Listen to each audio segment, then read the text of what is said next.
Hello, good evening everyone. My name is Ankita and welcome to the YouTube channel of judiciary कुल। जब भी हम महिलाओं की बात करते हैं तो हमें याद आता है कि किस तरीके से हमने महिलाओं को आज की तारीख में सशक्त किया है। सबसे पहले भ्रूण हत्या से बचने का अधिकार, सती प्रथा से बचने का अधिकार, चाइल्ड मैरिज से बचने का अधिकार, दहेज प्रथा की आग में उन्हें ना जलाया जाए इस बात का अधिकार, उसके बाद में दिलाया शिक्षा का अधिकार, शिक्षा के बाद में दिलाया नौकरी कर पाने का अधिकार, और नौकरी कर पाने के अधिकार के बाद हमें उन्हें यह अधिकार भी दिलाना पड़ा कि जब वो नौकरी कर रही हैं तो उनके साथ किसी तरह की जबरदस्ती, किसी तरीके का हैरेसमेंट ना हो।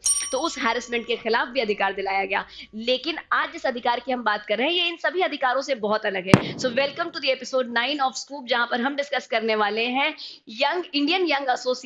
Indian Young Lawyers Association versus the State of Kerala and others का case, which is famously known as the Sabarimala temple case. अब ये केस महिलाओं को उनके आस्था का अधिकार दिलाने का केस है, यानी कि आप अपने धर्म का, अपने ईश्वर का, अपने एक मंदिर में जाकर के पूजा कर पाने का अधिकार पालें, इस बात का ये केस है। इस बात से रिलेटेड इस केस के बारे में डिस्कशन हुआ है। सो लेट अस नो कि क्या स्टोरी थी। इस केस की रिक्वेस्ट बहुत ज्यादा स्टूडेंट्स के कमेंट सेक्शन में आ रही थी, इसीलिए हम आज इस केस को लेकर के आए हैं। तो सबसे पहले जानते हैं कि ये लिटिगेशन आया क्यों।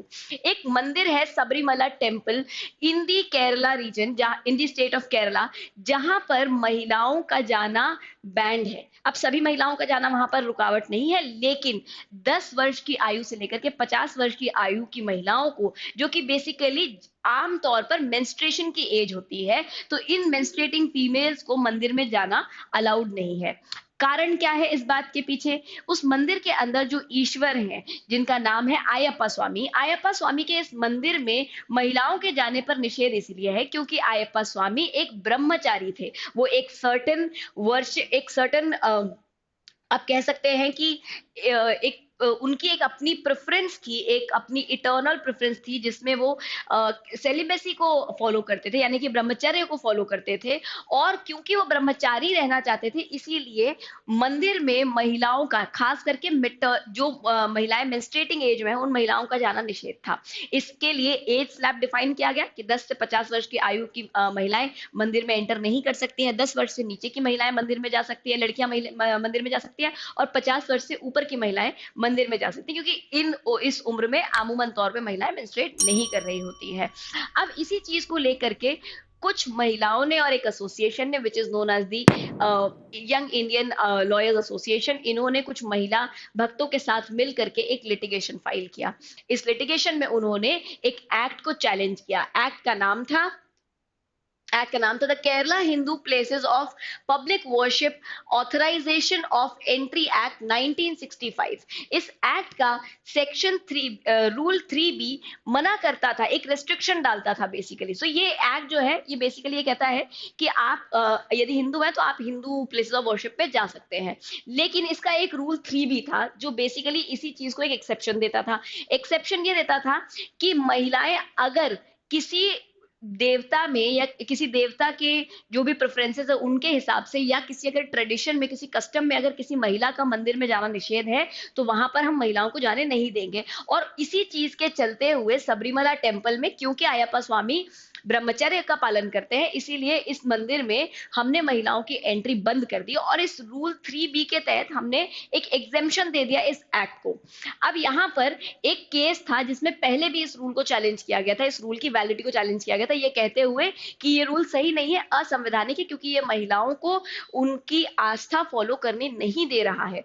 अब यहाँ पर केस का नाम था S Mahendran versus the secretary Travancore Devaswom board of the Kerala, जहां पे केरला हाईकोर्ट ने ऑलरेडी डिसीजन दिया था। इस बोर्ड के अगेंस्ट इसीलिए केस किया गया क्योंकि ये रिस्पॉन्सिबल है इस मंदिर के संचालन के लिए, इस मंदिर की देखभाल के लिए। तो इनके विरुद्ध ये केस फाइल किया जा चुका था पहले ही, और इस केस में केरला हाईकोर्ट ऑलरेडी ये बात कह चुका था कि जो रूल 3B है वो एग्जेम्प्ट करता है बाकी पूरे एक्ट के एप्लीकेशन को, यानी कि जहां पर कहा गया है कि आप हिंदू होने के नाते हिंदू टेम्पल में जा सकते हैं, उस बात का एक्सेप्शन देता है रूल 3B, जहां पे ये कहता है कि अगर कोई कस्टम है या कोई देवता से रिलेटेड कोई लीजेंड्स है, तो उनके तहत हम किसी महिला को मंदिर में जाने से, या किसी भी व्यक्ति को मंदिर में जाने से रोक सकते हैं।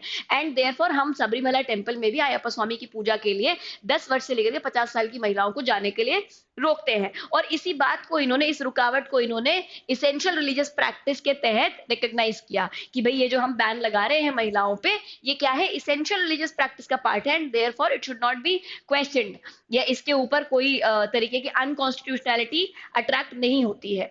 अब महिलाओं ने जब केस किया, या जो आपका एसोसिएशन था इंडियन यंग लॉयर्स एसोसिएशन, और उसके साथ में जो महिलाओं ने मिलकर के केस किया था, तो उन्होंने क्या रिलीफ सॉर्ट किया था, लेट अस सी दैट।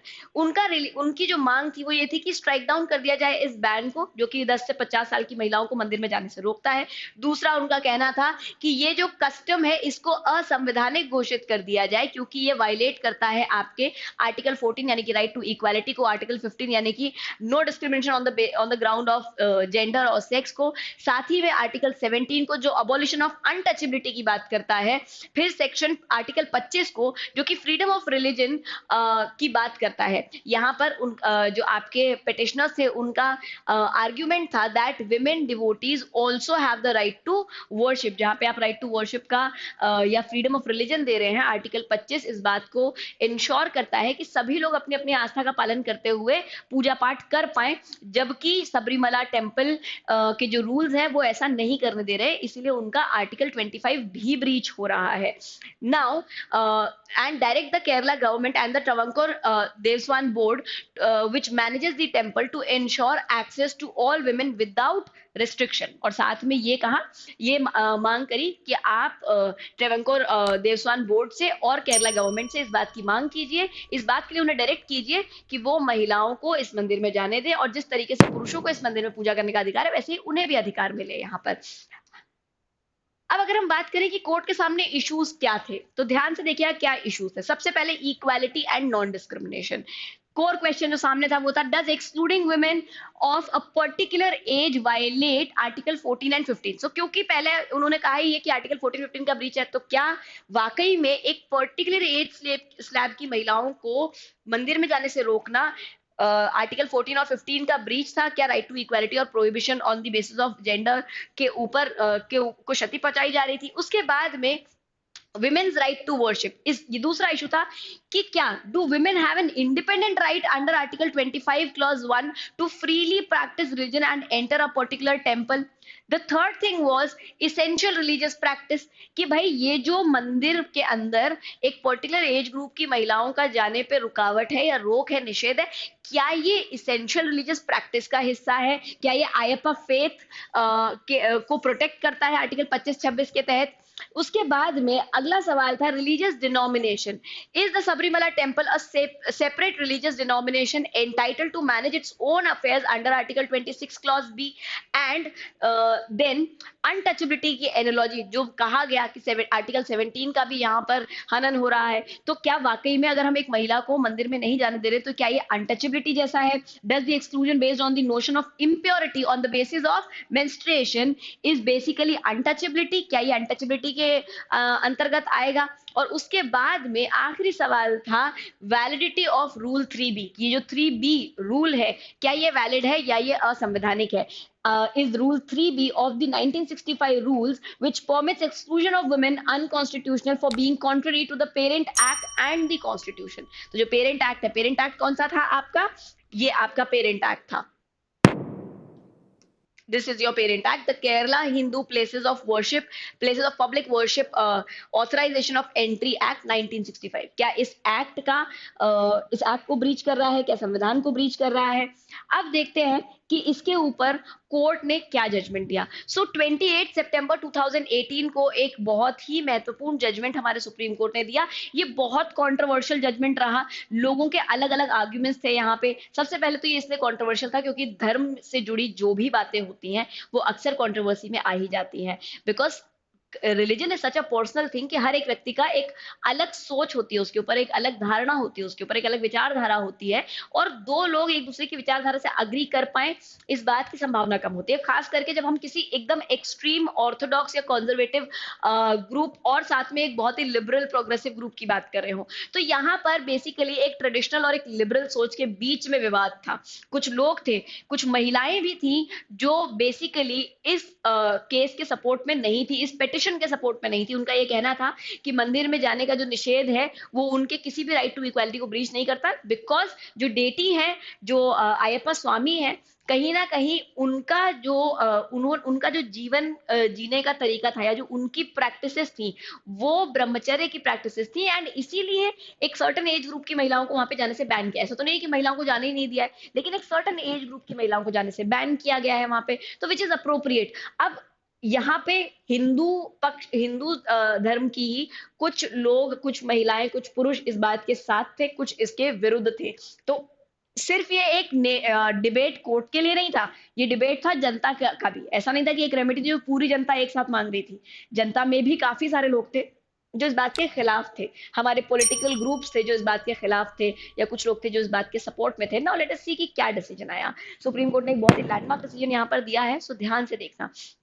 28 सितंबर 2018 को ये जजमेंट आया। एक 5 जजेस की बेंच कंप्राइज करी गई थी, जिसमें चीफ जस्टिस दीपक मिश्रा थे, ए एम खानविलकर थे, नरिमन साहब थे, डीवाई चंद्रचूड़ थे और इंदु मल्होत्रा थी। इंदु मल्होत्रा ने यहाँ पे डिसेंटिंग ओपिनियन दिया, क्योंकि जजमेंट जो है वो 4:1 की मेजोरिटी से आया था, है ना। तो 4:1 में ये जो 1 था, ये था इंदु मल्होत्रा का, जिन्होंने डिसेंटिंग ओपिनियन दिया, यानी कि वो मेजोरिटी ओपिनियन के साथ नहीं थी। अब मेजोरिटी ओपिनियन क्या था देखते हैं। यहाँ पे rule 3B of the Kerala Hindu places of the public worship authorization of entry rule 1965 which permitted such exclusion was held to be ultra vires of the parent act and unconstitutional। सबसे पहले जो हमारा मेजोरिटी डिसीजन आया वो ये था कि rule 3B जो है वो क्या है, वो असंवैधानिक है और अल्ट्रा वायर्स यानी कि बियॉन्ड द पावर्स जाता है पेरेंट एक्ट के। तो पेरेंट एक्ट जिसके तहत वो रूल्स फ्रेम करे गए उसी की पावर को ब्रीच कर रहा है, तो इसीलिए ये असंवैधानिक भी है और ब्रीच भी कर ही रहा है।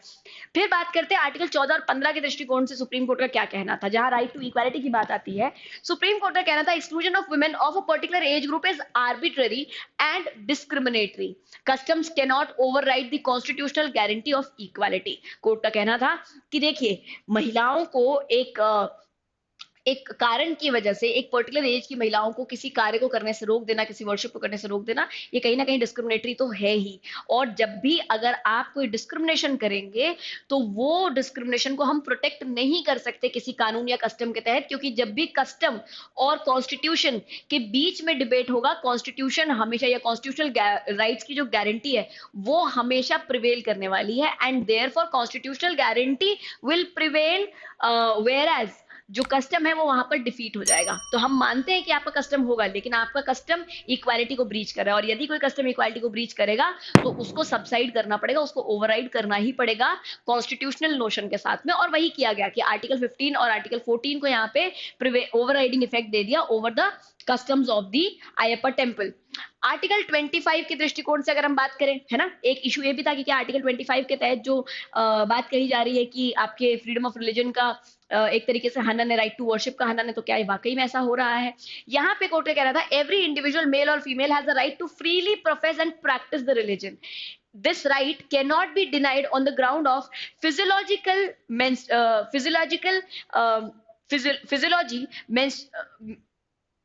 menstruation based on notions of impurity is a form of untouchability. Court का कहना था कि देखिए, किसी फिजियोलॉजिकल रीजन की वजह से, किसी बायोलॉजिकल रीजन की वजह से आपको इम्प्योर नहीं माना जा सकता, है ना, या आपको आपका राइट नहीं डिनाई किया जा सकता। हर एक महिला को और हर एक पुरुष को अधिकार है आर्टिकल 25 के तहत क्या कर पाने का, अपने रिलीजन को प्रोफेस और प्रैक्टिस कर पाने का।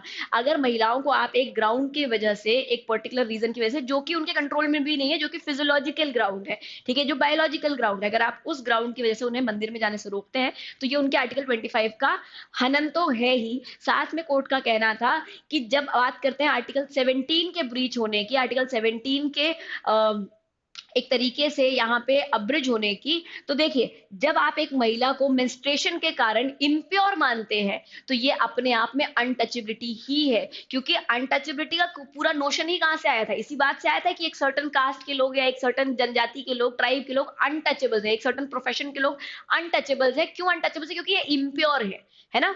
यहीं से आपका पूरा बेसिक नोशन निकल करके आया था अनटचेबिलिटी का। अब जब untouchability is based on the essence कि आप किसी व्यक्ति को क्या मान रहे हैं, इम्प्योर मान रहे हैं किसी कारणवश, तो यहाँ पर आप महिलाओं को भी इम्प्योर मान रहे हैं मेंस्ट्रुएशन की वजह से, which means that you are basically invoking untouchability against the females, and hence article 17 का भी ब्रीच है ये प्रैक्टिस जो कि महिलाओं को जाने से रोक रही है। The ban is not an essential religious practice of the Ayyappa faith. साथ ही में कोर्ट का कहना था आयप्पा फेथ की इसेंशियल रिलीजियस प्रैक्टिस बिल्कुल भी नहीं है ये बैन। तो यहाँ पर ये बातें कहते हुए कोर्ट ने इसको फर्दर और एलाबरेट किया। The practices that violate fundamental rights are not protected under article 25 and the court said that if there is any practice which is violating the article 25 those practices can not be protected. Further the court said article 26 के point of view से जहां पर religious denomination आता है या नहीं आता है, क्या अयप्पा टेम्पल एक अलग रिलीजियस डिनोमिनेशन में आता है, इस बात को सवाल को लेकर के सवाल था, तो कोर्ट ने उसको रिजेक्ट कर दिया। The devotees of Lord Ayyappa do not constitute a separate religious denomination. Therefore, the temple cannot claim the right to manage its own affairs in a way that infringes fundamental right. क्योंकि अगर ये अलग religious denomination होता तो article 26 के तहत इन्हें अपने अफेयर्स मैनेज करने का पावर आ जाता। बट कोर्ट का कहना था कि अयप्पा फेथ के जो डिवोटीज हैं वो एक अलग रिलीजियस डिनोमिनेशन नहीं फॉर्म करते हैं, therefore they do not have the right to manage their own affairs under article 26 and hence they cannot curb anybody's fundamental rights by their ways of management or their mannerisms of management.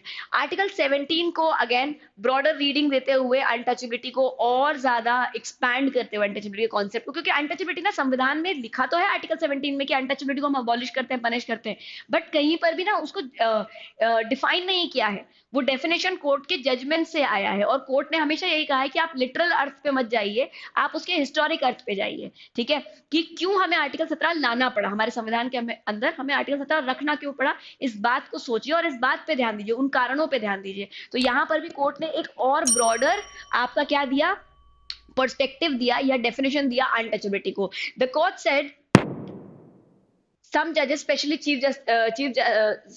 Justice Chandrachud, observed that exclusion based on the notion of impurity is a form of untouchability in a constitutional sense. तो D Y Chandrachud साहब ने उनका clearly और specifically उनका ये कहना था कि देखिए आर्टिकल 17 में जो अनटचेबिलिटी वो सिर्फ जातिगत आधार पर अनटचेबिलिटी को हम नहीं रोक सकते यहाँ पे। ठीक है, मतलब सिर्फ जातिगत आधार पे करी जाने वाली अनटचेबिलिटी तक सीमित नहीं है। अगर आप इम्प्योरिटी के आधार पर किसी के साथ अनटचेबिलिटी कर रहे हो, जो कि आप यहाँ कर रहे हो महिलाओं के साथ में, आप ये कह रहे हो कि जो महिलाएं मेंस्ट्रुएट करती हैं वो इम्प्योर है, तो ये कहीं ना कहीं अपने आप में अनटचेबिलिटी के समान ही है और इसीलिए ये कॉन्स्टिट्यूशनल सेंस में अनटचेबिलिटी है। Further, the Supreme Court said that from now on, the ban on the females from entering the Ayyappa Swami temple will stay removed. And since then, 2018 से अभी भी इस जजमेंट के बहुत क्रिटिसिज्म्स हैं और बहुत सपोर्टर्स भी हैं। आप कौन सा साइड चुनना चाहते हैं ये कंप्लीटली आपके ऊपर है, लेकिन yes, this judgment was landmark in senses that it interpreted untouchability in a broader spectrum. It interpreted Article 25 and Article 26 in a wider spectrum, and it interpreted Article 14 and 15 in a very wide sense. तो इन मायनों में ये judgement बहुत landmark है। हो सकता है कि हम पर्सनल लेवल पर इस जजमेंट से अग्री ना करते हो, हमारी आस्था के साथ हम यहाँ पर खिलवाड़ ना करना चाहते हो, बट अब सुप्रीम कोर्ट का तो जजमेंट यही है कि कोई भी एज की महिला जो है वो अयप्पा स्वामी टेम्पल में जा सकती है। If you are somebody who believes that the custom was right, you can choose to not go to the temple, but one who wants to go to the temple and one who believes that if they go to the temple and worship there उनके बहुत सारे problems खत्म हो जाने वाले हैं, उन्हें आजादी होनी चाहिए। ये हमारा संविधान और हमारा सुप्रीम कोर्ट गारंटी करता है। सो इसी के साथ में ये केस यहाँ पर खत्म होता है। आई होप आप सबको सारी बातें समझ में आई होंगी। If there is any doubt you can leave that in the comment section below. अब बात कर लेते हैं एक स्पेशल बैच की जिसका नाम है लक्ष्य बैच। इस बैच को स्टार्ट किया गया और क्यूरेट किया गया है उन लोगों के लिए जो एडवोकेसी के साथ साथ अपनी जुडिशरी की पढ़ाई करना चाहते हैं, टाइम मैनेज करने का बहुत कठिन प्रयास कर रहे हैं, क्लासेस के टाइम्स मैच करने का बहुत प्रयास कर रहे हैं बट नहीं हो पा रहा है, तो आपके लिए हम एक स्पेशल बैच लेकर के आए हैं जो चलेगा शाम को 8 बजे से, जो चलने वाला है शाम को 8 बजे से रात 10 बजे तक। तो ये आपका बैच टाइमिंग रहेगा। And by this time we believe all the advocates are free and they can give their time to their self studies. आप लोग कोर्ट से आ जाते हैं 5:30-6 बजे तक, उसके बाद में आप आराम से फ्री होकर के, रिलैक्स होकर, थोड़ा फ्रेशन अप होकर के क्लास अटेंड कर सकते हैं। यहाँ पर 10 सितंबर को मैंने स्टार्ट किया था कॉन्स्टिट्यूशन, सो अभी मैं यहाँ पर कॉन्स्टिट्यूशन पढ़ा रही हूँ। इफ यू आर समबडी जो एनरोल होना चाहता है, ये है आपके पास नंबर, इस नंबर पे आप बात करके हमारे इस कोर्स का एनरोलमेंट ले सकते हैं। इस कोर्स का ड्यूरेशन है 12 महीनों का, और इस 12 महीनों के अवधि में हम आपको कंप्लीट कराएंगे 60 से ज्यादा सब्जेक्ट्स, जो कि 10 से ज्यादा स्टेट्स को टारगेट करते हैं या 10 से ज्यादा स्टेट्स में आते हैं। सो लगभग 10 states we will be covering, and in पूरे स्टेट के सिलेबस में 60 से प्लस आपके एक्ट या लॉज आ जाते हैं, सब्जेक्ट्स आ जाते हैं। आपके पास में 24/7 एक्सेस रहने वाला है हमारे रिकॉर्डेड लेक्चर्स का। अगर आप लाइव लेक्चर देखना चाहते हैं तो आप 8 से 10 लाइव क्लास अटेंड कर सकते हैं रात में, या फिर अगर आप रिकॉर्डेड देखना चाहते हैं तो आपके पास 24 घंटे 24/7 you will have the recorded lectures available to yourself. आपको पर्सनलाइज मेंटरशिप मिलेगी, फीडबैक्स मिलेंगे फैकल्टीज से और हमारे मेंटर से, साथ ही में आपको एक फास्ट पेस्ड प्रिपरेशन मिलेगी, जो कि आपको ना ही सिर्फ प्रीलिम एग्जामिनेशंस के लिए बल्कि मेंस के साथ साथ इंटरव्यू के लिए भी गाइड करेगी। ठीक है, so it is nothing, it's basically a comprehensive batch only, जहां पर हम एडवोकेट फ्रेंडली इस पूरे के पूरे सिस्टम को बनाना चाह रहे हैं। क्योंकि हम इसको एडवोकेट फ्रेंडली बनाना चाह रहे हैं, हमने एक समय ऐसा रखा है जहां पर आप अपनी प्रैक्टिस को कॉम्प्रोमाइज किए बिना क्लासेस ले सकते हैं। आपको कोर्ट से भाग दौड़ करने की जरूरत नहीं है, कोर्ट में बैठ के लेक्चर्स देखने की जरूरत है, आप आराम से घर आकर के फ्रेशन अप होकर के लेक्चर्स देख सकते हैं। साथ ही में ये लेक्चर्स होंगे बाइलिंगुअल मोड में, क्योंकि हम जानते हैं बहुत सारे बच्चे अपने घरों के पास में जो डिस्ट्रिक्ट कोर्ट्स हैं वहीं पर प्रैक्टिस कर रहे होंगे। तो जब आप डिस्ट्रिक्ट कोर्ट में प्रैक्टिस कर रहे होते हैं, आपकी primary language of conversation, communication या वर्किंग हो जाती है हिंदी।